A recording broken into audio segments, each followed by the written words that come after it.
শুভ দুপুর আমার মিষ্টি বন্ধুরা, কেমন আছো গো? তোমরা সবাই ভালো আছো তো? সবাই ভালো থাকবেন, সুস্থ থাকবেন। আবার আজকে একটি ছোট্ট ভিডিও নিয়ে চলে এলাম। কী রান্না করেছি তোমাদের মাঝে একটু শেয়ার করে নিই।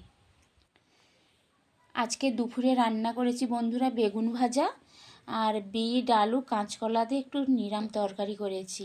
তো দুপুরে বন্ধুরা আমার এই রান্না গো। ছেলে আজকে স্কুলে গেছে, জানো তো আমার মিষ্টি বন্ধুরা।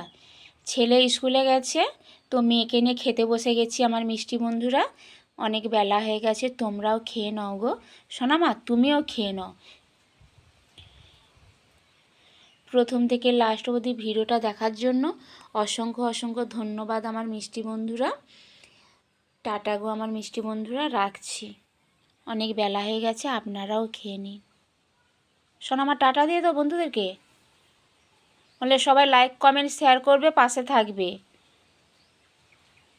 হাতটা তুলতে আজকে খুব কষ্ট হচ্ছে, জানো তো বন্ধুরা। উনানে জ্বালন দিচ্ছিল, আর জ্বালনের ভেতরে একটা বাঁশের ভেতরে কাঠপিঁপড়ে ছিল। আমিও জানি না, ও জানে না। তো ও যখন জ্বালনটা ঢুকাতে যাচ্ছিল উনানের ভিতরে, তো আর হাতে কামড় দিয়েছে। কন করছিল, শক্তিবাম দিয়েছি। এখন কি একটু যন্ত্রণা কমেছে সোনামা? হাত নাড়া দিতে পারছে না গো। তো শুভ দুপুরে শুভেচ্ছা ও ভালোবাসা রইল আমার মিষ্টি বন্ধুরা। টাটা গো, রাখছি গো।